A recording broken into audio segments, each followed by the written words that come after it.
De Waadzee is een zwakke skekel in de Eerst-Atlantische route van trekvogels. Uit onderzoek toch blijkt dat hoe meer dat een trekvogel afhankelijk is van de Waadzee, hoe minder het maar de vogel geeft.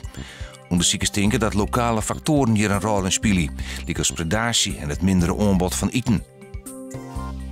De provincie dacht onjefte tjen oud-PVV-stedenlid Pieter Buisman voor vertjustering van de liedse €18.000. Die maat vindt het hier stapte Buisman uit de steden. Uit onderzoek van een externe accountant zo blijkt wel dat Buisman fractiehield net op de juiste wijze gebruikt heeft. Het is het IKC Franciscus in Ljouwert iepen het wethouder Thea Koster.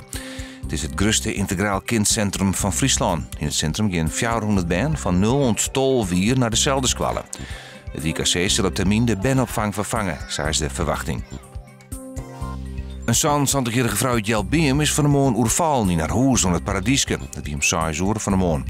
Tweemaal oervoelende vrouw doet ze haar hoen uit laten zoeken. Na een wrakseling hellen de Mali wordt uit haar huis. De vrouw is net slim verwoeden, maar wel bot ondien. Juni is nog een buiken, letter droeg en restig waar. Het wordt al vergraden. Morgen nog wat buien, in het watergebied kans op tonger. Verder geregeld zinnen, het wordt dan 18 graden. De zuidwestenwind is zwak tot matig.